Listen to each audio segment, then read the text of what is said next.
We are ready to rumble.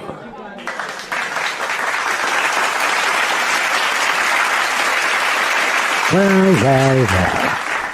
Welcome to MonstaTV. I am Fred, your friendly neighborhood alien, 100% red-pilled and totally politically incorrect. I thought I'd warn you because, you know, some people might get a little surprised when I start cussing and stuff like that. That's just the way it is. Life is rock and roll, so let's get into this one. Today we're going to talk about murderous women. Women that murder their children. The reason why I brought up that topic today is because something just happened in America, and we'll get into that at the very end of the show. But today, let's just start with a particular case. We're going to jump to a couple of cases. I will leave the links to the complete case in the description so you can have a look at it. But there's one case that I saw coming up as well of a woman, and the strangest of things that is starting to develop is this thing that we're starting to normalize women killing their children, which is something that just completely, well, it is as evil as you can imagine, obviously. So let's get into this story because we have a lot to get through, and we'll just start right away. So here we go. And we're face down on the floor. Cora was on her side with her torso turned towards the floor. He removed the bands and begged them to breathe. He continued to scream uncontrollably and screamed for officers to come to the basement. The dispatchers are... The judge can barely believe this, as you might see. Hearing this, and they send help down to the basement. And when they encounter Patrick, he yells out, "She killed the kids." We're learning more gruesome details about the murders of 3 young Massachusetts children as their mother, Lindsay Clancy, is charged in their deaths. Those are 2 older children, and when she got the third child is when she killed the children and tried to kill herself. Apparently tried to kill herself because she jumped from the 2nd story, which wouldn't really kill you by right. In Clancy's first court appearance since the murders, she appeared virtually from her hospital bed. On Friday, January 27th, 2023... Oh, the poor woman. Using an erasable whiteboard because she was still temporarily intubated, one of the first questions that Lindsay Clancy asked was, "Do I need an attorney?" She knew that she had murdered her children, and she had the clarity, focus, and mental acumen to focus on protecting her own rights and interests. Prosecutors outlined the events that led up to the murders on January 24th, alleging Lindsay Clancy meticulously planned the deaths of 5-year-old Cora, 3-year-old Dawson, and 8-month-old Callan before attempting her own suicide by jumping out of a 2nd-story window. Which is quite incredible, right? I mean, she sent the husband off to get something to eat and to get medicine. And while he was gone is when she killed the children. On the morning of Tuesday, January 24th, 2023, the defendant took her 5-year-old daughter, Cora, to the pediatricians for an appointment. She interacted with a receptionist, nursing staff, and a doctor. There were apparently no issues with the defendant's demeanor or behavior as she completed the appointment and was allowed to leave with Cora without any issues or concerns. When she returned home, she went outside with Cora and a 3-year-old son, Dawson, to play in the snow. They built a snowman. The defendant sent photos to her mother and to the defendant, to her husband. She texted with them. Nothing in the text was out of the ordinary or any sign of any distress or trouble. After that, prosecutors say Lindsay Clancy searched for the 3V restaurant in Plymouth, about 25 minutes from her home in Duxbury. She then searched at Takeout 3V via her cell phone at 4:13 p.m. Immediately after doing that, she used Apple Maps on her phone to determine how long it would take someone to drive from her home in Duxbury to 3V restaurant in Plymouth. So she would know how long someone would be gone if they ran that errand. It was then that Clancy texted her husband, Patrick Clancy, asking for takeout. At 4:53 p.m., the defendant texted her husband, who was working in his home office in their basement. She texted, "Any chance you want to do takeout from 3V? I didn't cook anything. It's been a long day." This was an unusual request, as when the family ordered takeout, they'd usually go somewhere closer to home, but it was a place that they had been in the past. Patrick Clancy texted back yes, and then the defendant asked him to check the menu. Minutes later, Patrick Clancy left the family home. It's also, you have to recognize the fact that the way she texted it was all friendly, all nice, and all the rest of that, right? So she knows exactly how to, the tone of the writing, the tone of the text, so as that he wouldn't notice there's something wrong with her, okay? That she has something planned. Because that kind of plays into all of this, right? Because the defense, the things that they're going to try and say, was her condition, is quite extraordinary, and it's just infuriating. At 5:15 p.m., Patrick Clancy headed out the door to run these errands at the defendant's request. As he left, she texted him Pedialyte liquid stool softener. Surveillance footage shows Mr. Clancy at CVS on Summer Street in Kingston at 5:32 p.m. He goes to the medication aisle, the children's medication aisle. Phone records show that he called the defendant at 5:33 p.m. and she did not answer the phone. He then calls him back at 5:34 p.m. and the call lasted 14 seconds. He's there at the store unsure of which medication to get, and she... Look at this, the way she has the cover of her face and stuff like that, right? She doesn't want to show her face. She's got a neck support there and so on, but she doesn't want to show her face. And don't come to me with COVID and all the rest of that crap. She just doesn't want to show her face. And she wants to look as if she's, the poor creator, the damaged woman type of thing, right? This is the victim complex thing working right away. She tells him exactly what she wants. This is my opinion, of course. He had no issues communicating with her. It was a completely normal call, although he did mention that she seemed like she was in the middle of something. When Patrick Clancy returned home, he found a tragic scene. When he arrived home, the first thing he noticed was the silence. He did not see or hear the defendant or the children. He actually called her cell phone at 6:09 p.m. looking for them, and she did not answer. He went to their bedroom on the second floor and the door was locked. He was able to open it, and when he looked inside, he saw blood on the floor in front of a full-length mirror and the window open. He immediately runs downstairs and into the backyard, where he finds the defendant laying on the ground. She appeared to have cuts on her wrists and neck, but he stated to 911 that those wounds were no longer bleeding. She was conscious. So, this is my opinion. And she does those cuts just so that she seems and that she can say she tried to kill herself. Okay? Because if she wanted to kill herself, she would have done it. He called 911. During this time, he asked the defendant, "What did you do?" She responded to him, "I tried to kill myself and jumped out the window." For fuck's sake. During the 911 call, Patrick can be heard asking the defendant, "Where are the kids?" He later told police that she replied, "In the basement." So immediately after this happened, she knew what she had done and she knew where the kids were. When EMS arrived, he asked them to stay with her so he could go find his kids. The 911 call kept going. Patrick can be heard on the 911 call entering the home and heading to the basement. At one point, he calls out, "Guys." He can then be heard screaming in agony and shock as he found his children. His screams seem to get louder and more agonized as the time passes. Prosecutors say the 3 Clancy children were found with exercise bands around their necks. Cora and Callan were on the floor in the den area of the finished basement, which is to the left when you walk down the stairs, while Dawson was alone on the floor in his father's home office, which is to the right when you go down the stairs. Each child still had the exercise band that was used to strangle them tied around their necks. You have to imagine this.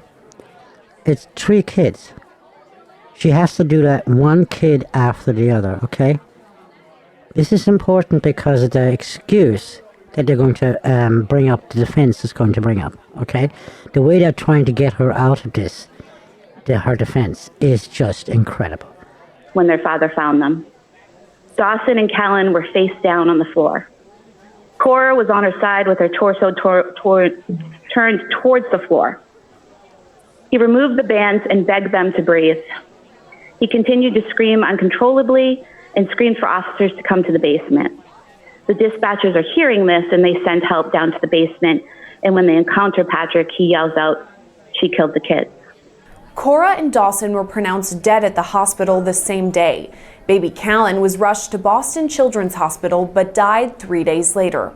Ahead of their deaths, prosecutors say Clancy spent time in the hospital for mental health issues, but was being treated. Oh, for mental health issues? For real? Is that what you do with killers nowadays? You treat them for mental health? For her symptoms. She even told her husband she was improving. According to her husband, she was never on more than 4 to 5 medications at one time. And at the time of the murder, she was taking only 3 medications. And he said to the police that she always took the medications as prescribed. After her stay at McLean, the defendant appeared to be getting better, according to her husband. She slept well, interacted with friends and family. She went out with her kids and husband to places like the Kingsbury Club in Duxbury, the Charlie Horse Restaurant, the Museum of Science in Boston, the Cape Codder down the Cape, interacting with her family and the public without any apparent difficulties. She even stayed alone with the children on several occasions without any issues in January of 2023.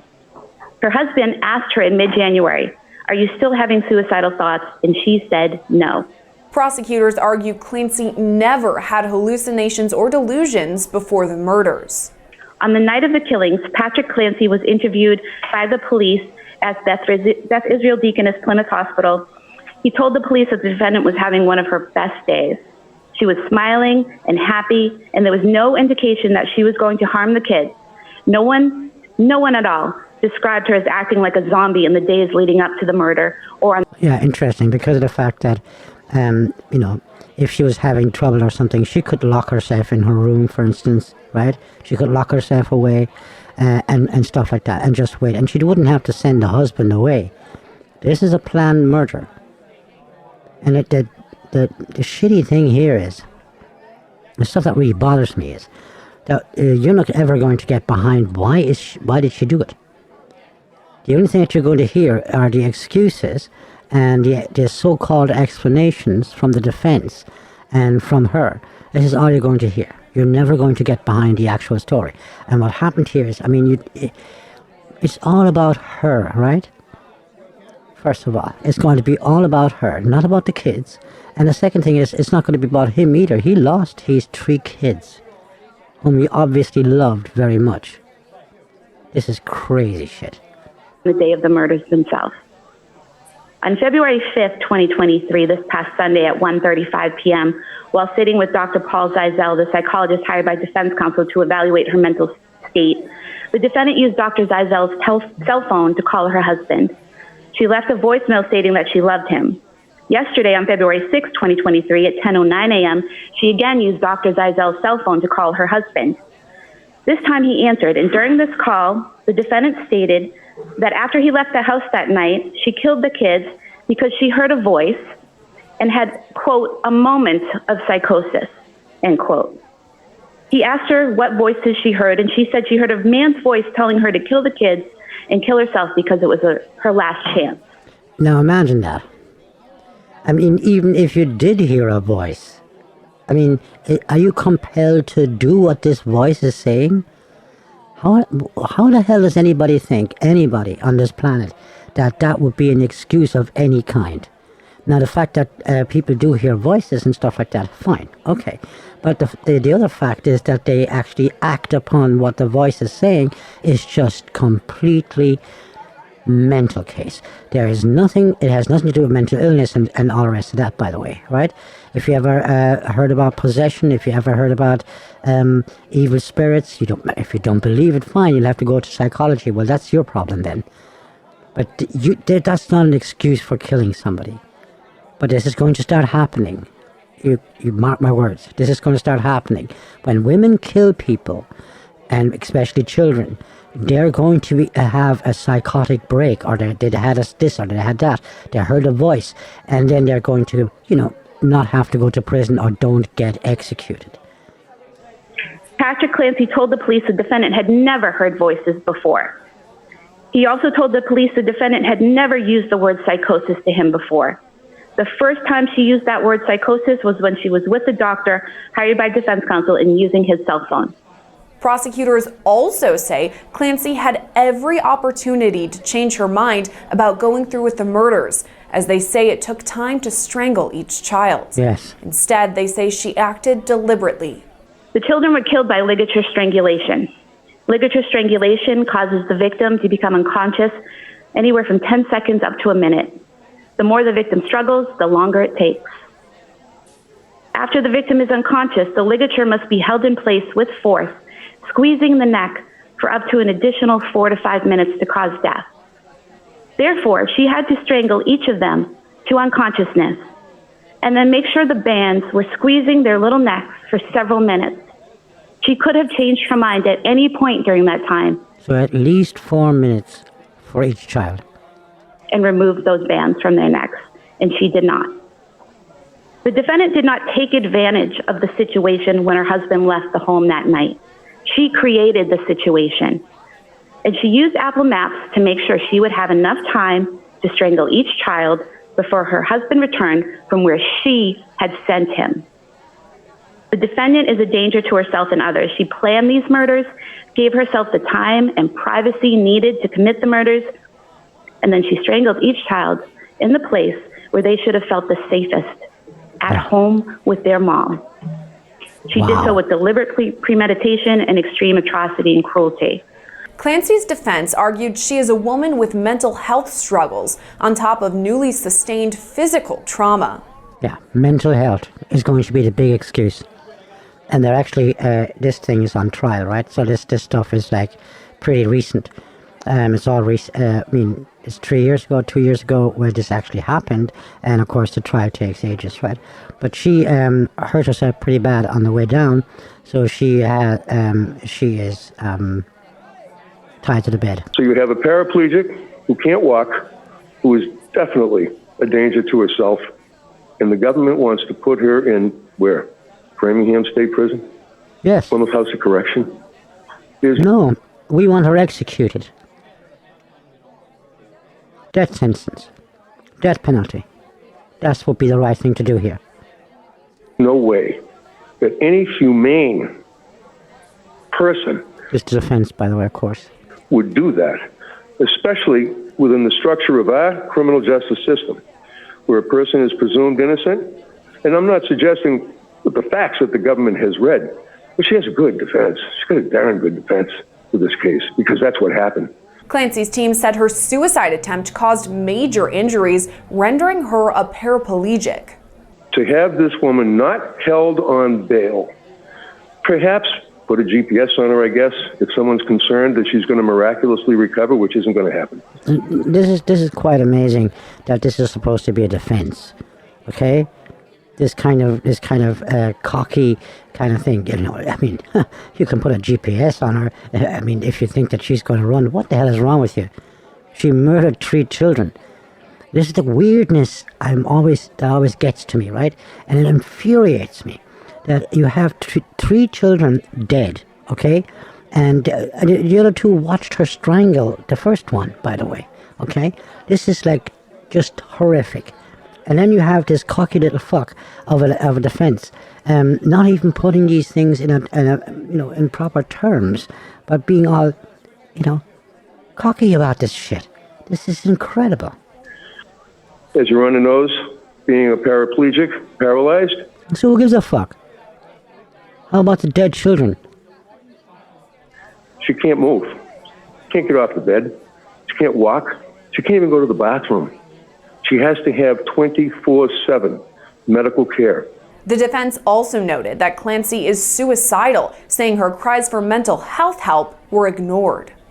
We all know that this woman is, as counsel concedes apparently, a danger to herself.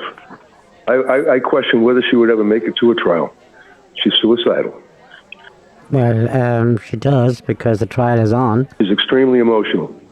However, she's unable and has been unable to express any happiness. Regret. To express any regret. Or sadness. Or cry. Oh. And in fact, sometime about a month or 2 ago, she made the comment, I just wish that I could feel something. Now, our society fails miserably in treating women with postpartum depression. There you go. Postpartum depression. We just make a name for it. Oh, but it's we all know that it exists. Yes, sure, maybe. But since we have a name, it's not a crime anymore to kill your fucking kids. Okay? Because you have a depression of a particular type. So if a man has a depression, all right, and you have this insufferable woman, do you think it would be okay to kill your wife? These are children. That's worse, okay? To be a killer is really bad. To be a child killer is worse. Or even postpartum psychosis. It's medicate, medicate, medicate. Throw the pills at you, and then see how it works. If it doesn't work, increase the dose or decrease the dose. Then end up trying another combination of medications. In the end, and that which is kind of strange, by the way, because we all know that, pharma industry is really helpful with everything, right? We all know that they cure people all the time. And we know psychology and all the medication together, therapy and stuff like that, just cures everything, cures all the shit that people have. So why the hell would she then still kill her kids? Oh, because he didn't recognize it. Well, damn. Presiding Judge John Canavan ruled no monetary bail would be set just yet. The factual allegations in this case are both horrific and tragic. The potential penalty faced by the defendant, if convicted, is severe. The defendant has no criminal history. She does not even have a driving record. There is no evidence of any history of any abusive behavior by the defendant. The defendant was raised in New England and has extensive ties to the local area. She has an extremely supportive family. She had worked for several years in a local hospital, and a number of co-workers have written letters in support of the defendant and her character. She's described in these letters as an exemplary worker, colleague, and friend. Amazing, right? And that's why it's all, there you go. She's a really good, nice woman. A sweet woman. She's only a little bit depressed, She's just a bit depressed. And she killed 3 kids, like small children, And, but she's really depressed. And now you have all these other people in support of her. I've seen another case, I didn't pick it for today, but in the comments it was all like, oh, and the husband is truly, why didn't the husband go to jail? The husband didn't kill the kids. Not in this particular case. It was a case like this. She killed 5 kids, and but she's saying she doesn't want to get out of prison and stuff like that herself, like, no, don't let me out. It's just absolutely, sorry about that, it's just absolutely crazy how then all of a sudden it's the man, it's the husband. Like, what the hell are you talking about? This kind of stuff is out of this world. In the letter submitted by her attending trauma surgeon, she has extensive injuries that will require long-term inpatient rehabilitation. Yeah, boo fucking who? Cry me a goddamn river, okay? Cry me a river. Maybe it's good even because of the fact that, the way that they're going to soften the punishment and all the rest of that, it's probably good that she is, like, paralyzed. Weighing what the doctor has written and the facts in the defendant's current condition, the court finds that there is minimal risk of flight given the defendant's circumstances. True. The court is going to make the following order on bail. The defendant shall remain in her current hospital until medically cleared to be moved to a new facility. As a condition of bail, the defendant is ordered not to leave the hospital until discharged to a new facility. The defendant shall provide notice to probation 48 hours in advance of any transfer to a different facility. Based on the letter of the doctor, it would appear likely that she would be sent from the hospital setting to a 24/7 rehabilitation facility. The judge ruled Clancy could be transferred to a different facility or potentially even home confinement as she recovers. Right now, she's due back in court on May 2nd for a probable cause hearing. Reporting for Law and Crime Network, I'm Sierra Gillespie. That's just crazy, right? I mean, this is crazy shit. This is just,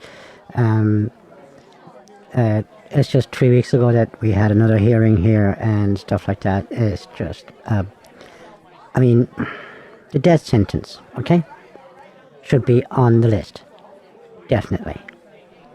Now, there's, when you go searching for women that kill their children, for instance, like on YouTube or something, you're going to get one or two cases, old cases, and then you're going to get men killing people, right? Whereas there is so many damn cases that have been recorded and that are on YouTube, so many of them of women killing their children. It is absolutely fucking crazy, right? And because the reason why I'm doing this, because, you know, women are the most nurturing, you know, they're all nurturing and they're all lovely and they're all loving and all the rest of that. And of course, there is women that are like that. But that would be the norm is not true. Okay? But it's obviously also not the norm that women are, you know, killers of their children. That's true too.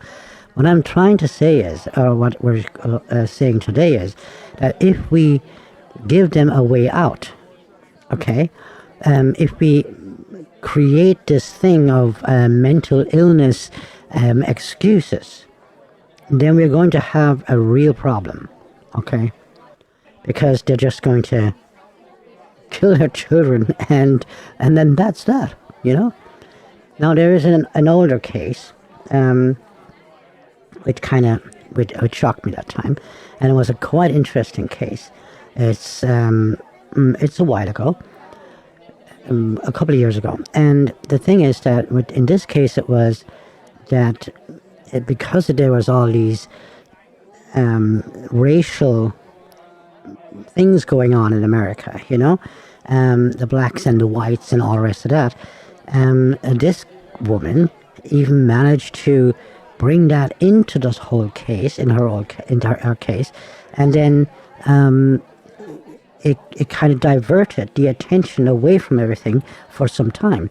It was, you know, there was a real thinking behind all of this. And obviously we have the grieving widow, because, you know, as you might have known with like the Kirk case and the Erica Kirk and so on, that grieving widows, you can't attack grieving widows. Whereas in this case, as it would be in any other case, that if, you know, what did they say? They said everybody grieves differently. And the thing is, yes, but if they grieve a little bit too differently, usually the police or the detectives would get suspicious. There's something isn't quite right here. And that happened in this case as well. Now, the video is a little longer, so we're not going to watch all of it, but and we might skip a bit, but it is a really weird damn case. So let's just get into it and let's see what they have to say. I want to say to my babies that your mama loves you so much, and your daddy, these whole families love you so much. There's one thing, you see, is like, you know, if you're faking, don't cry falsely, okay? Because we all know what crying is like. This is disgusting. And you guys have got to be strong. Susan and David Smith of Union, South Carolina, appear on local TV to appeal for the safe return of their two missing children. 3-year-old Michael and 14-month-old Alex. Kids.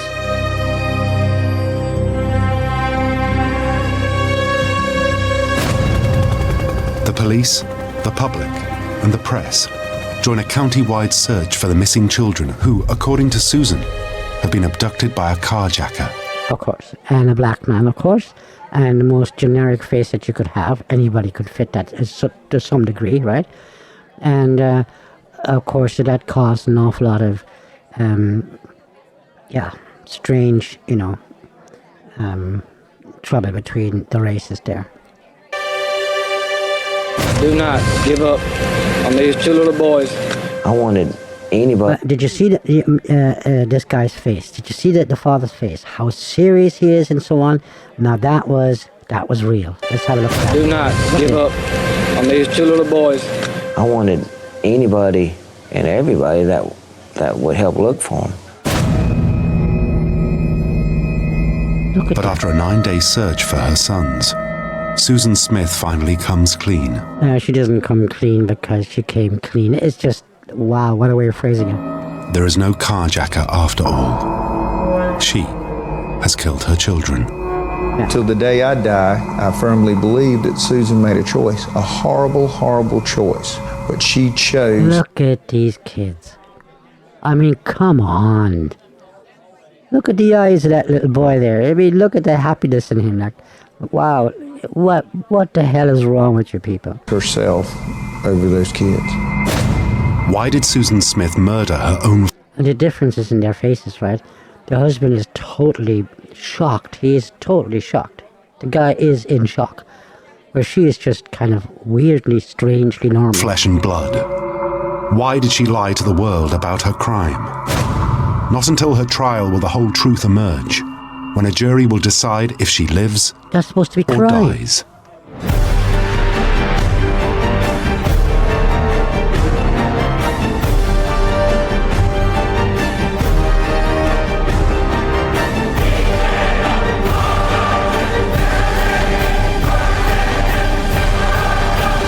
Cool, well done. Union lies in the heart of America's Bible Belt, South Carolina. The lifeblood of the town is textiles. Susan Lee Vaughan is born here in 1971, the youngest of 3 children. She is just 19 years old when she meets David Smith. Susan and I were working in a grocery store together in Union. I was a stocker and she was a cashier. And we just got to talking at work and we enjoyed each other's company. We both like to go out and enjoy the same things like amusement parks or listen to the same music, and then started dating. They fall in love, and on March the 15th, 1991, they marry. The following October, their first son Michael is born. But the marriage is heading for trouble. They both have affairs. They break up, get back together, then have another child they call Alex. Susan wants more than David can give her, but she never lets on.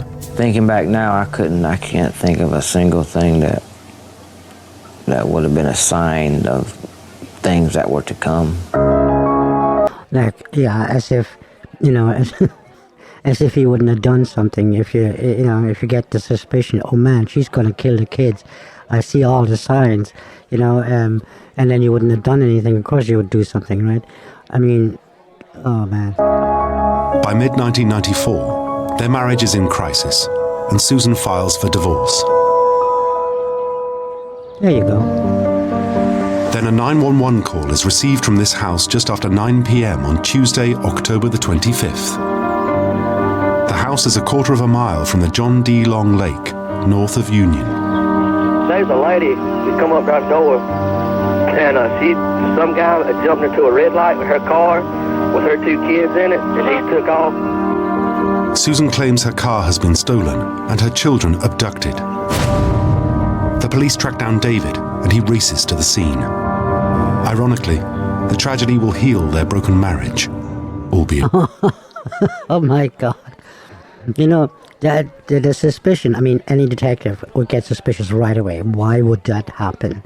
Well, because the kids and because this and that happened. It raises suspicion right away, okay? that kind of stuff. Those kind of strange movements in the relationship would automatically raise suspicion.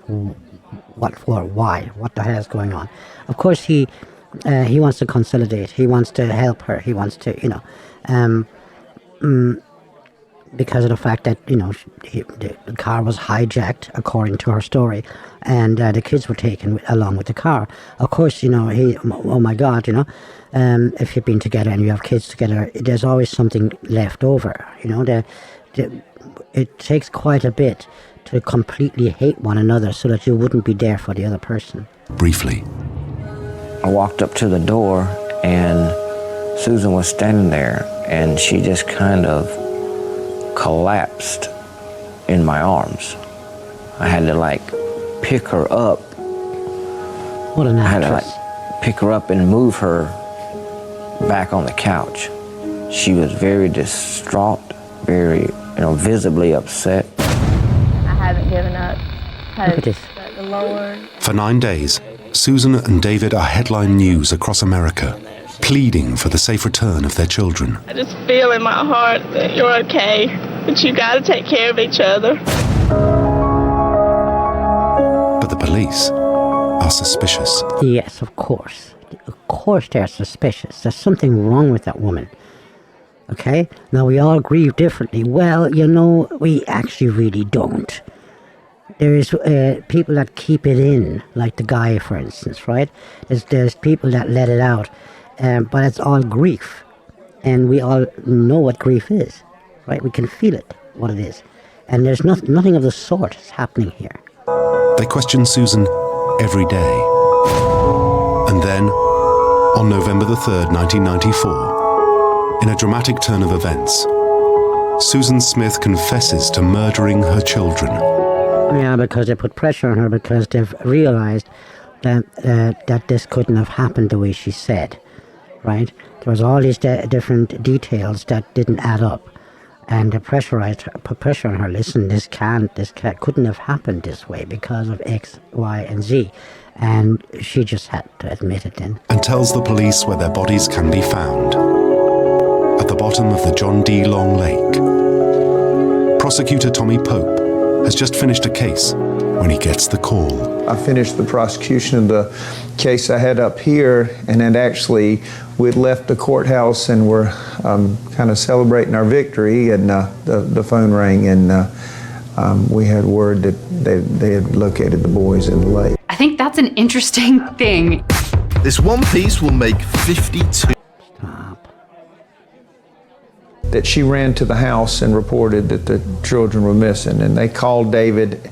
Channel 7 out of Spartanburg came, and I had the raw footage from the video that night that they run in the blip on the thing. And it was the most interesting thing.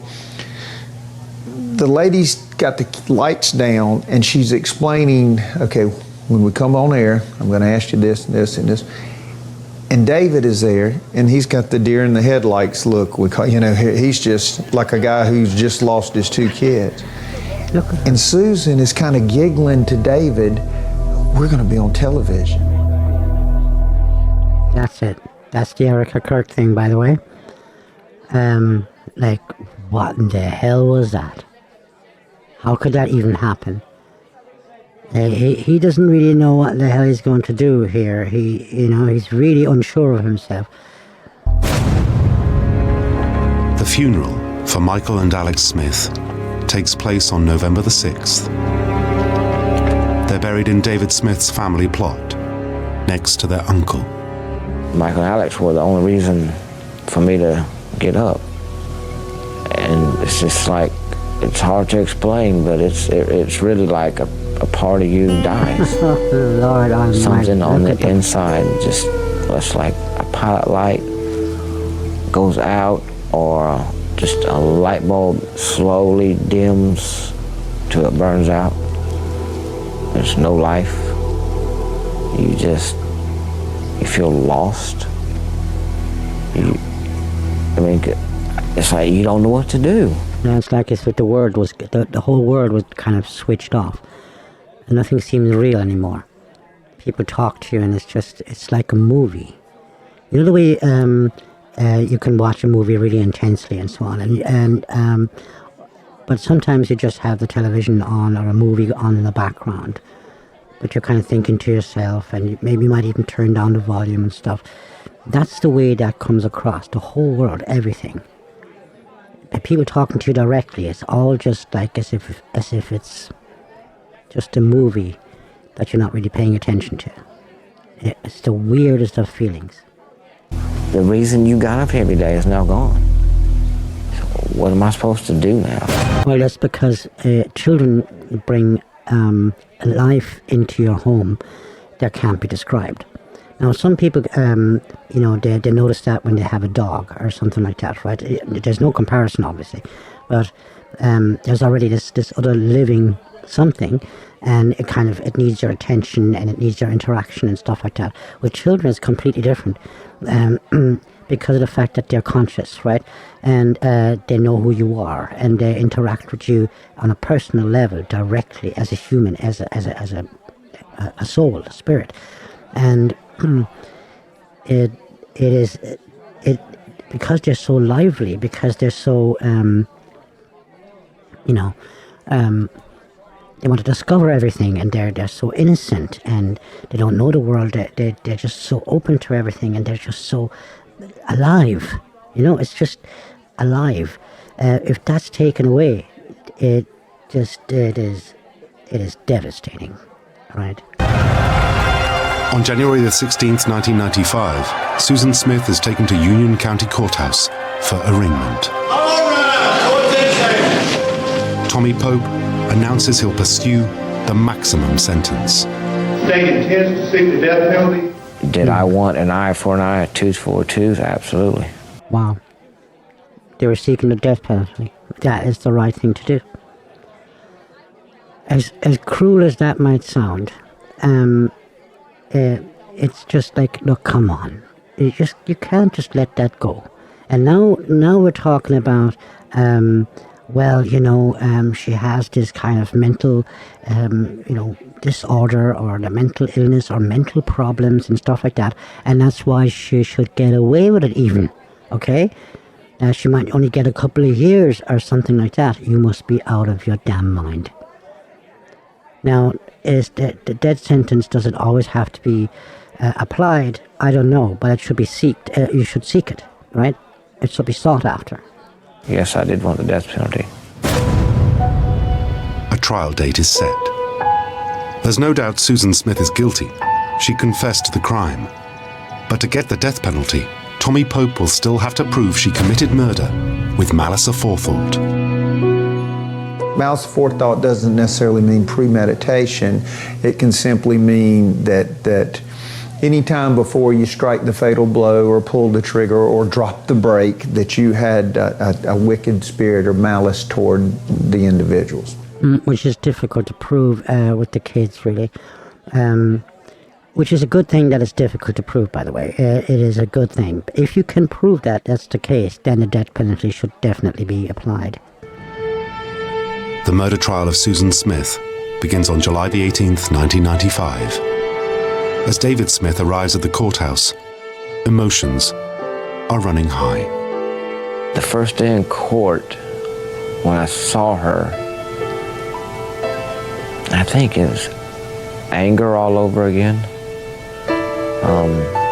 Just wanting to confront her. A lot of days during the trial, I wanted to kill her. I can imagine. I mean, you're looking for the death sentence, so obviously, I mean, this is the worst that can happen, okay? To get your kids taken away from you like that. And for what? For what? I wonder if they're going to get into the reason for why she did it. And it got so bad in my mind. It says here she killed her children for a date. I think it was because she was wanting to see this particular guy, and he didn't want a woman with children or something like that. That I would be, studying like where the officers of the court were at and how far away I was from her, and, you know, plotting. Like, okay, I can be on top of her in about 3 seconds. And it's gonna take, I know that cop probably a good 5 seconds before he could reach me. All this stuff used to go through my head every day in court. Because I wanted her to know what she had done to me. Prosecutor Pope intends to prove that Susan Smith is a monster who lied to her family, friends, and the nation about her crime. If he can convince the jury of this, she'll be the first woman since 1947 to face the electric chair in South Carolina. You have to imagine that. There's plenty of female killers, there's plenty of female nasty killers, and women barely ever get the death sentence. It is quite incredible. But there's plenty of men on death row. Plenty of them. But I don't wake up going, woohoo, you know, today I get to try to kill somebody. I mean, you know, I don't think you make your best prosecutor by doing that way. But by the same token, I truly believe in our system and in the laws. Pope's case is based on the theory that Susan Smith's affair with a wealthy local businessman, Tom Findlay, led her to become infatuated and willing to do anything to be with him. I see. Wealthy. Okay? He had lots of money. But he didn't want children. Tom Findlay was a big fish in a small pond. You know, his family was well-to-do and owned the mill and financially probably is well off or more so than anybody in that town. Pope shows the jury this letter Findlay wrote to Susan. I think at some point he decided that, you know, the fun was over. And so I always said it was like a Dear Jane letter that he wrote to her and he ended up in his letter basically saying she was a good girl, but they could never be together because of, among other things, the children. Wow. 1 week after she received the letter, Susan Smith drove her children to the John D. Long Lake and drowned them. I think she really believed that if she could be free of David, free of the kids, then she would have this kind of fairy tale life with Tom. Wow. David Smith attends court every day, searching his memory for anything Susan said or did during the hunt for his boys that betrayed the horrific crime. The strangest conversation that I had with Susan during those 9 days was one evening. She made the comment, if we get the boys back, and then she stopped, I mean, when we get the boys back. Wow. Do you think we could be a family again? And I just thought that was a little odd because, you know, first she said, you know, if we get them back. Because in my heart, I never gave up hope that we wouldn't find them.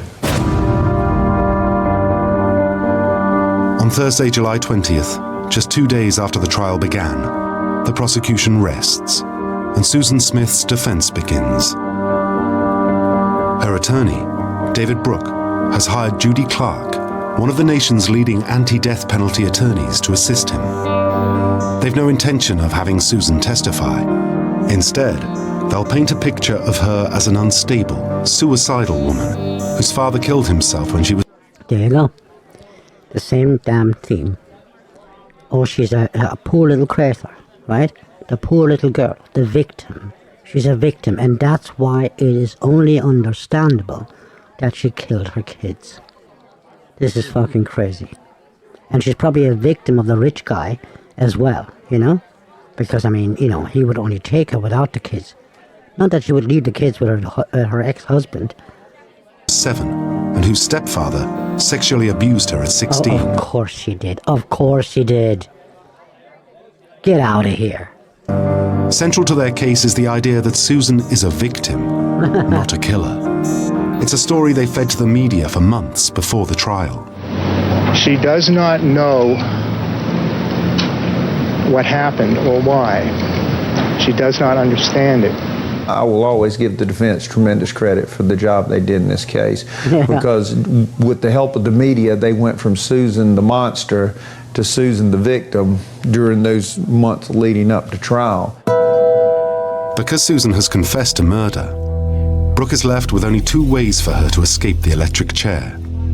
Plead not guilty by reason of insanity, or plead guilty and prove Susan was temporarily mentally ill the time she drowned the boys. That's another one. Isn't that amazing? Temporarily mentally ill. I mean, wow. I mean, that's just crazy shit. We can all be temporarily mentally ill. I'm sure we've met situations when we look back in our life where we can say, oh man, I went completely crazy. Come on, man. Under our insanity, you need to think, this desk is an elephant. Not I'm sitting in a desk, but I'm not just sure where I'm at. In other words, it's a very strict standard of insanity. And so the fact that you stop for a stop sign, shows a connection. Legal right. Brooke and Clark are left with only one strategy. They argue that Susan was not insane, but was depressed and suicidal in the weeks before the There you go, depressed and suicidal. You see that? murders. She'd been drinking heavily and had had sex with 4 different men, including David, Tom Findlay, and even her stepfather. Of course, for God's sake. I mean, if you can imagine that. Her screwing around is now her defense. This is the crazy shit that's going on, okay? I mean, this has been prepared now for years, that no matter what a woman does, she is the victim. This is how dangerous this crap is, okay? She'd also been diagnosed with dependent personality disorder, a mental condition that explains why Susan craves affection. But not everyone buys it. I want to know why. Remember who the real victims were in this case. And it's not Susan, that Michael and Alex. The 2 little boys who lost their life. Next, Brooke. He has real difficulties keeping under control. Did you see that? He has real difficulties. Claims Susan actually wanted to kill herself. Oh, sure. But got out of her car at the last minute when she became too frightened. Look at that. Is it the same damn story? It's the same fucking story. It's only that the other one actually, paralyzed herself for doing it. Their theory became kind of, it was a botched suicide, but I noted she wasn't wet when she showed up at the other house, and she wasn't skinned up as if I really was going to roll myself down the ramp and then bail out of the car. I mean, you would have had to, get injured or dirty or something. In closing arguments, the defense tells the jury this is not a case of evil, but of sadness and despair. To Tommy Pope's shock, Brooke even convinces the judge to allow the jury to consider a lesser charge of manslaughter. Suddenly the judge decides when it goes to the jury that in addition to guilty and not guilty, he's going to also allow the jury to consider involuntary manslaughter, which was way off course for what we were aiming for. That's like a very minor charge, it's like a 5-year charge. Wow. Despite the setback, Pope begins his impassioned closing argument, claiming Susan is a selfish, manipulative liar who killed her children so she could be with her lover. And that is the truth. In my opinion, obviously. But that is what we'd have to conclude here. On Saturday, July the 22nd, the jury retires to consider its verdict. You have to think about it. If you are a normal thinking person and trust a woman to be a human being, completely capable and just as strong, just as mentally capable as any man, all right, then you would have to conclude this. It takes them just 2.5 hours. 2.5 hours. Whoa. The jury goes with Pope. There you go. That was 2.5 hours. They already knew what they were judging. Decision: guilty. Wow. Of 2 counts of murder. Incredible. The same jury that has convicted Susan Smith of murder must now recommend whether or not she should die for her crimes. For maximum emotional impact, Tommy Pope first calls her husband, David Smith. Yeah, well, I mean, for maximum emotional impact, well, I mean, come on. Like, the thing is, whatever happens now is, you know, if she gets lifelong imprisonment or the death sentence, both of these are fitting to the crime. At the witness stand. I remember I cried a great deal. I was even told there wasn't a dry eye in the courtroom. I believe when I got done. I had to look at these. Reopen some. Well, look at them. I mean, come on. Is that? I mean, are you surprised that he breaks down? Are you surprised? Doors, like memories of Michael and Alex, that already closed. You know, I'd already put in a shoebox and put on the shelf. And then when I had to testify, I had to open that box back up. Wow, next, the prosecution plays its ace. To prove that Susan was lucid and had time to change her mind and rescue her children, Pope and his team reconstructed the crime scene. We did some testing because we wanted to know, just to find out what we could find out. How long did the car float? How long would the boys have suffered? You know, was there a chance for recovery? All these different... Yeah, you could have jumped into the lake and even got them out of the car and stuff like that. There is lots of time. Things. Pope found an exact replica of Susan Smith's car, placed sandbags in the child seats where Michael and Alex would have been sitting, and took it out to the John D. Long Lake. This reenactment is to be the centerpiece of Pope's case. We mounted a camera on the back deck. Had the car seats in there. We matched the weights and did everything scientific we needed to do. As the car would sink, you would see the water come up. And basically you knew in your mind's eye that the boys were strapped in these seats, and the car is now turned up, so you're now facing down. And ultimately, the water would go over and it ultimately covered the camera. Well done, man. Well done. When you watch it, you'll literally almost start feeling claustrophobic. You know, it'll take your breath away. Pope explains the car takes 6 minutes to sink. Wow. Ample time for Susan to get to the children and rescue them.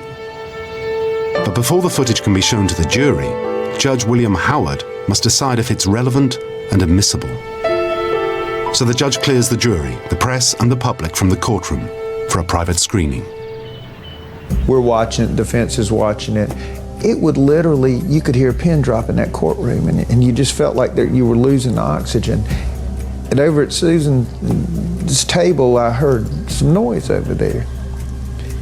And she's giggling and like writing notes and playing tic-tac-toe or something. What?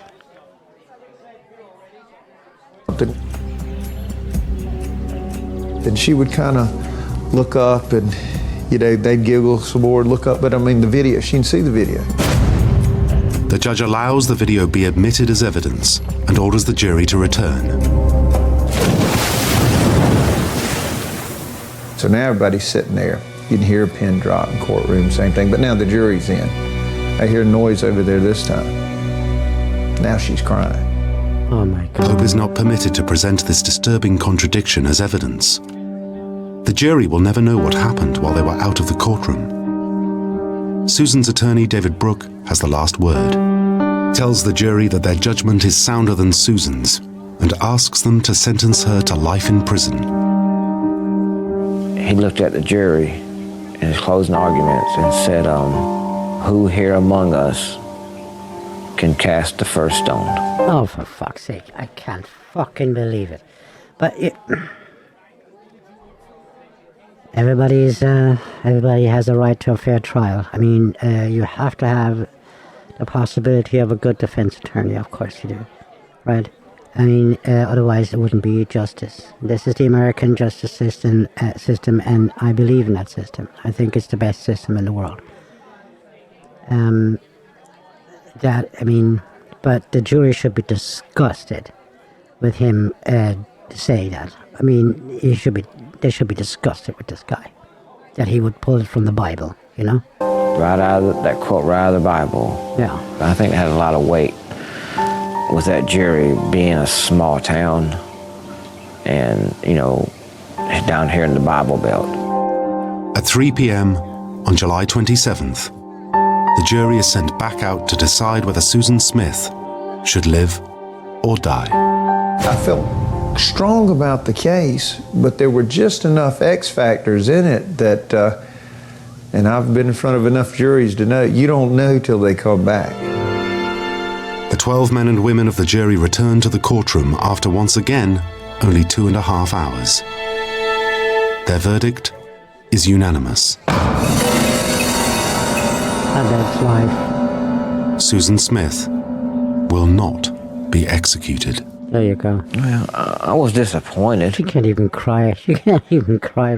Look at that. What an actress. But there you go. She gets life. And that's amazing. She gets away with it. I mean, it's not getting away with it. I mean, she'll spend her life in prison if she can think about it. And maybe she cops on to the fact that she is a murderous, evil person. I surely didn't believe that Michael Nallitz got justice. But at the same time, part of me felt that, well, maybe Susan, you know, didn't get the worst punishment. Because, you know, now she has to live every day with what she did. And that could be even worse. That could be worse. Sometimes you don't know. She would have deserved death. She would have deserved it, right? And maybe it's true, you know, who cast the first stone. Maybe it's true to say, well, I don't want to be responsible for killing her. I don't want to kill her myself. I don't want to be a killer. I don't want to be involved in the same thing, the same gruesome crime that she has just committed. I don't want to be involved in that. Let her spend the rest of her life in prison, okay? And hopefully without the possibility of parole, that she would never get out until she's dead, okay? And maybe that's the actual worst punishment. Judge William Howard sentences Susan to life in prison. She'll be eligible for parole in 30 years. Oh, fuck off. When Judge Howard... Just fuck off. Give her the eligibility. Come on. Told Susan and her attorney to approach the bench to receive her sentencing. It started to pour down rain over that courthouse. After he completed, the sun came right back out. And as Michael Nallatz's father, as just a man's heart of hearts, I will go to my grave knowing in my heart that to me had to be the angels crying out from heaven. After the verdict, David speaks to the press. I'll never forget what Susan has done to me, my family, and I'll never forget Michael Nallitz. But forgive, that's something I'm going to have to deal with, I guess, further on down the road. Yeah, I bet. It took many years, but David finally found mercy in his heart. It took a lot of years, though. Whoa. You did. I knew part of me, I guess why I struggled with it, because I was so mad at her. So look, nobody is going to be mad at you or think that you're a bad person because you couldn't forgive right away. Come on. I mean, nobody, all right? And the forgiveness can't be, you can't forgive and forget kind of thing. You can't forgive and everything is all right now. That kind of shit can't happen. If you can do that, there's something wrong with you. Oh, you know, I had to forgive her because that's what God tells us to do. There you go. And I had to forgive her to be able to move on with my life. There you go. And that's where we're going to leave that case. As you see, it's halfway through, so I will put that link in the description so you can watch the rest of that, okay? Wow, okay, wow. These cases are pretty heavy, right? We have a third case. We're going to go into a third case. Why am I doing this?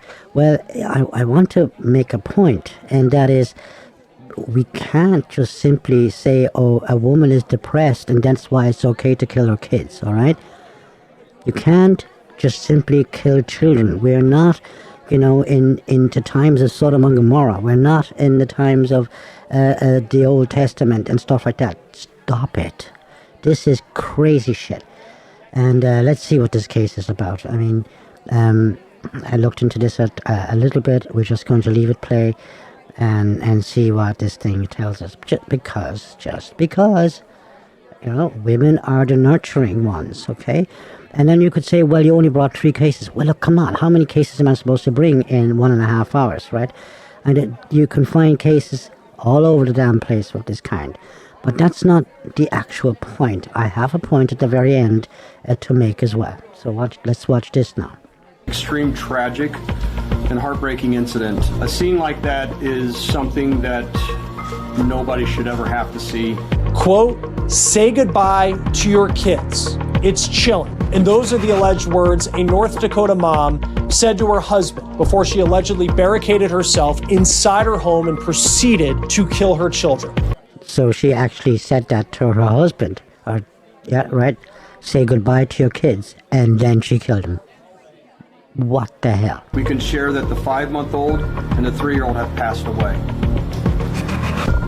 The 1-year-old is still being treated at a local hospital. Again, 3 children. Look at them. Look at them. Miraculously, one of the kids survived, but now the suspect's family and the community are left with a ton of unanswered questions. Most importantly, what was the breaking point for this young mom of 3, leading to such a horrific act of violence? What was her breaking point? I can tell you what it was. She was depressed. Okay? She had a psychotic moment. We're on the case presented by Law and Crime. I'm Chris Stewart.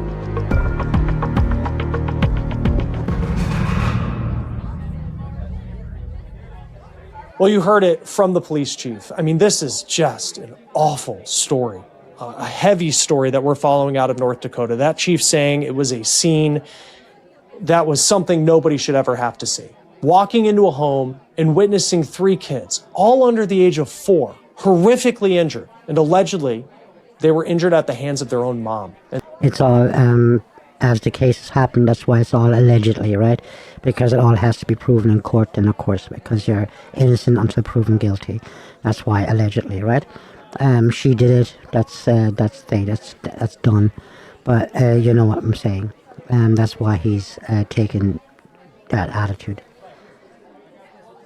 Wow. Those are just a few of the details that police in Mandan, North Dakota have shared as they're trying to piece together an act of violence that you pray you would never have to see as a member of law enforcement. Yeah, I mean, imagine being a cop, you know?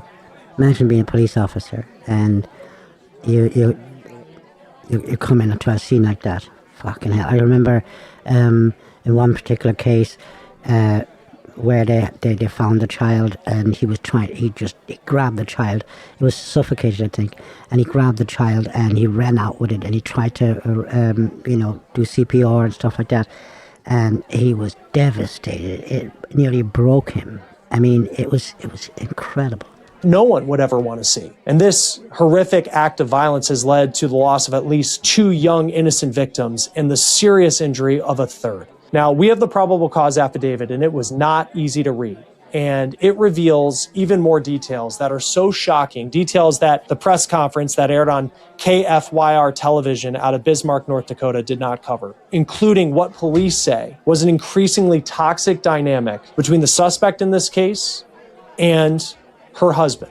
And that is no reason for any of this, okay? You just can't reason shit like that. Oh, it's because of this, it's because of that. No, it's look at this woman.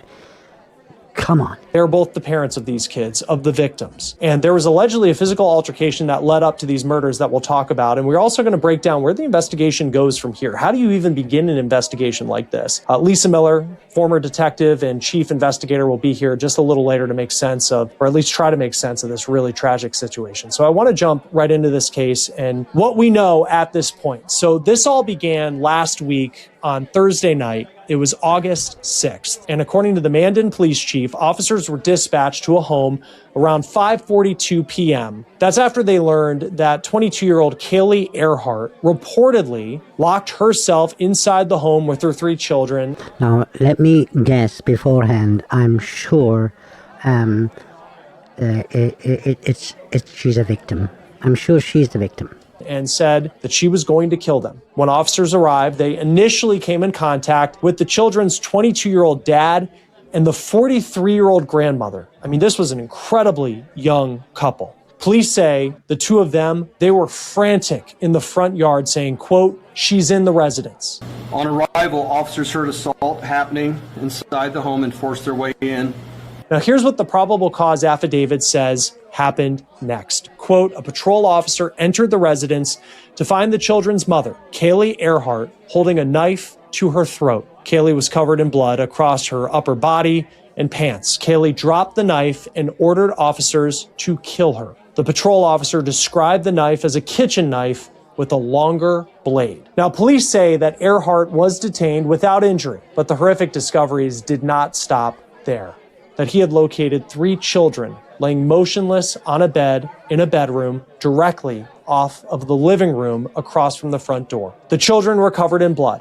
The patrol officer noted that the blood was mainly concentrated near the neck area of all 3 children. According to police, 2 of the children, 3-year-old Morgan Earhart and 5-month-old Ava Earhart, succumbed to their injuries at the hospital, allegedly murdered by their own mom, while a 1-year-old child, 1-year-old, had surgery and survived. Police said they observed injuries on all of the children indicative of their throats being slit. A doctor also informed police that Morgan had a laceration on her wrist, which could have been a defensive wound. Now, this type of crime is unimaginable, especially one where the children's own mom is accused of being responsible. And you just have to wonder why something like this would happen. How could it happen? The affidavit states that Earhart was given her Miranda rights at the Mandan Police Department, and she agreed to give an interview. Now, at the time, police said that she was still covered with a large quantity of blood to her torso, her arms, her legs, and her hands. Hey guys, real quick, running a business is tough enough, but we're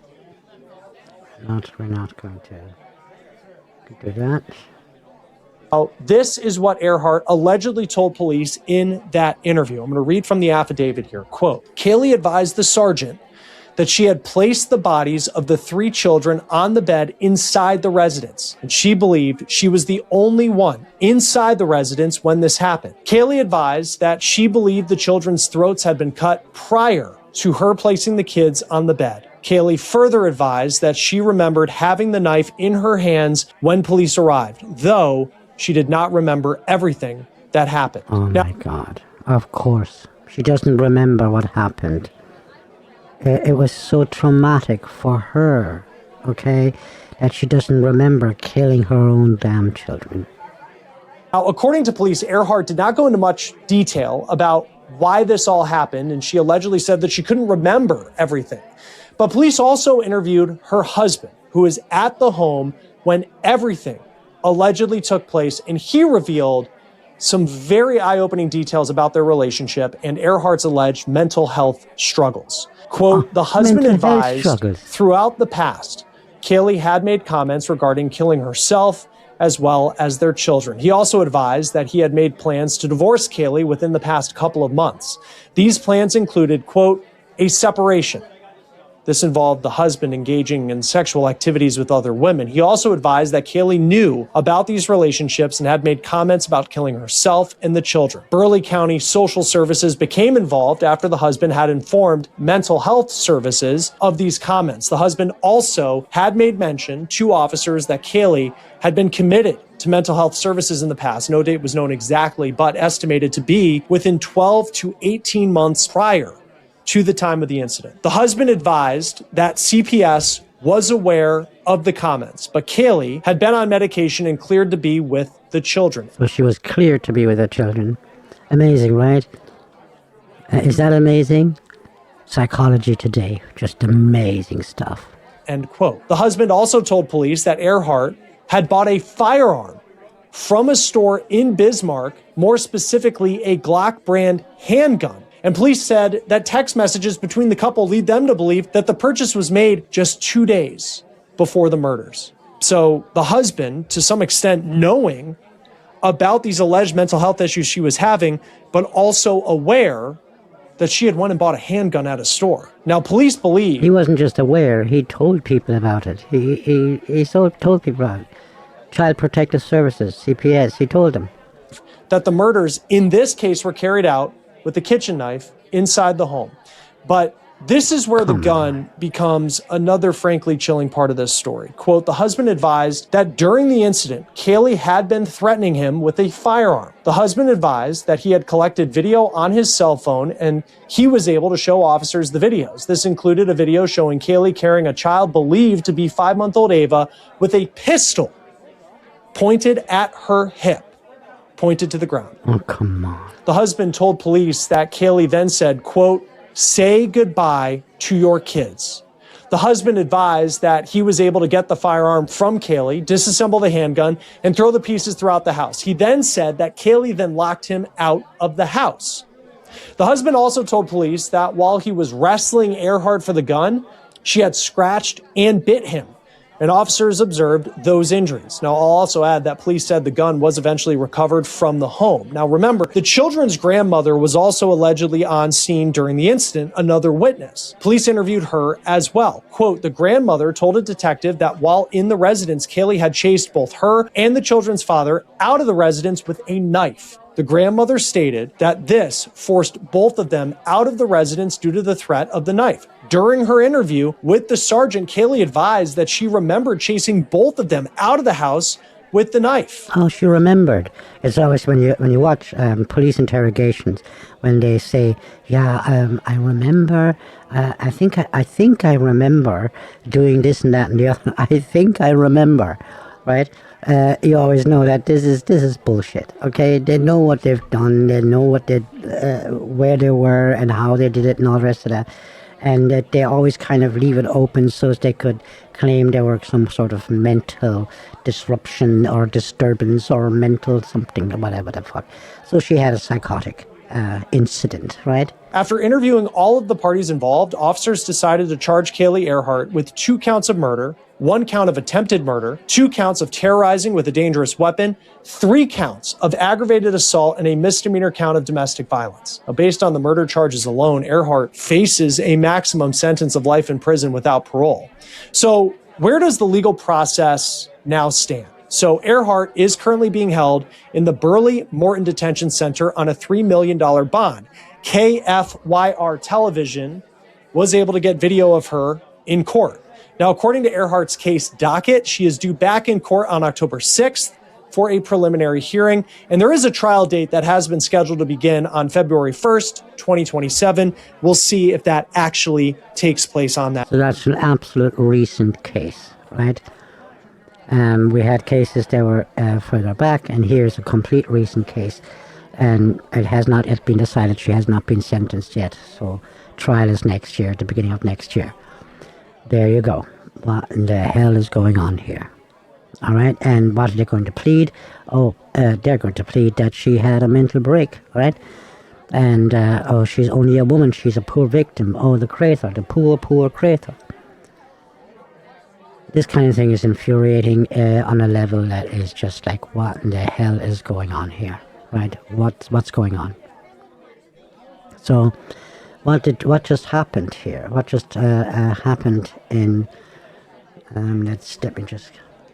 The reason why did I come up with this in the first place? Like, why am I even looking at this? Well, in Massachusetts, Governor Maura Healey just signed a bill for abortions up to birth. So in Massachusetts, they're allowed to now, the women are allowed, here she is, women are now allowed to abort their children up to the day of birth. Look at all those smiling women. Look at all those happy women. I mean, does anybody feel anything about that? Women murdering their children. Look, at the beginning, if she's 2 weeks pregnant, okay, that you could argue all sorts of things. Not if you're a Christian, there's no arguing, right? But like, I mean, if you're like 2 days before giving birth, there is no argument that that is a child, that that is a human being, okay? There is no arguments, there is none whatsoever. And this woman just signed a bill that women can abort their children up to the day of birth. Here they are, all happy.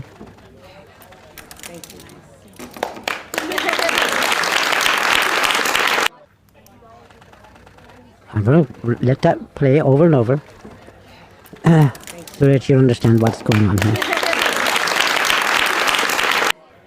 This is a real thing. It just happened.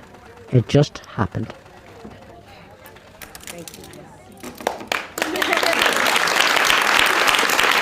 Like, is it even possible?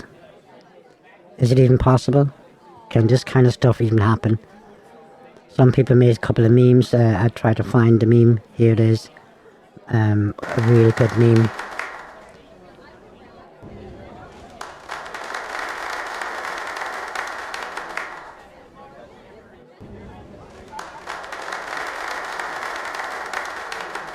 This is what's actually happening, alright? If we could see it, this is what's actually happening. Yeah. What in the fuck? What in hell is going on here? Another one.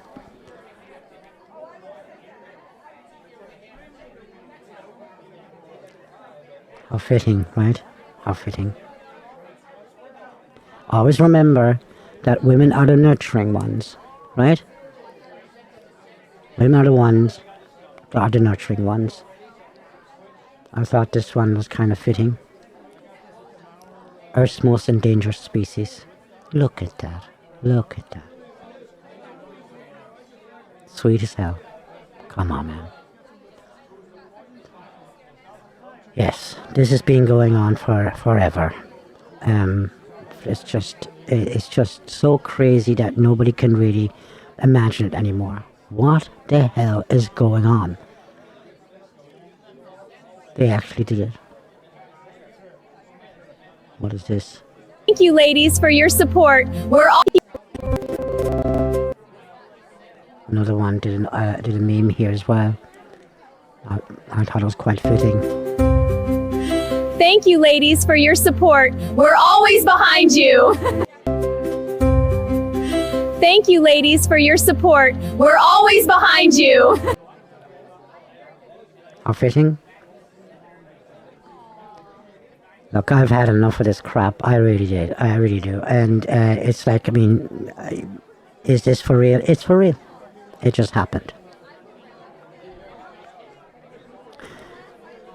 Isn't that amazing? Now, we looked at murder there. 2 cases of murder. Of actual real cases, or 3 cases. Of what's going on and what went on. And it's all like, oh, their mental health. And then you have this thing, and you ask yourself, are these women there, are they mentally sane? Are they all right? Are they okay? Look, I am disgusted with this stuff. I'm just completely disgusted.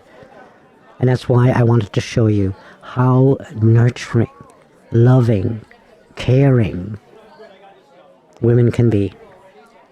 And why, if we say that women are just as human, just as responsible, just as strong, just as capable as men, they should be tried as men are, right? They should get the same punishment as men do for the same crime, which is obviously not the case, okay? This is just incredible. Well, it's a little dark this week, but what are we supposed to do? What are we supposed to say? How are we supposed to take this kind of thing? All right? How? They are actually doing it. That is actually happened. Yes. And they're all happy. They're happy. This woman looks actually completely evil. I remember, I think it was Argentina, when Argentina at last, as they put it, allowed abortion. And they had this huge celebration on the streets, all these women. You think about it. I don't know what we can do about it. I don't know what exactly, but there is no doubt in my mind that this kind of evil needs to get the type of reactions that you'd have written in the Bible in Revelation. There's no doubt about it. Yes, it's going to be like in the times of Noah and Sodom and Gomorrah. What the hell am I supposed to say to that? I hope that this finds you in... well, I don't really know what to say about this. I just wanted to express this. But I bless you anyway. So let's finish up this show for this week. It's a bit depressing, but what the hell, you know? Maybe we can go around killing everybody. I was just joking because we're so depressed. Maybe we have psychotic breaks now because we're so depressed, and then we might get away with it. I'm only joking. All right. Anyway, let's finish the show for today. I hope you get to see something different in the internet today, but that's my take for today. And we'll see you next week. God bless you all. Till next time. Bye-bye.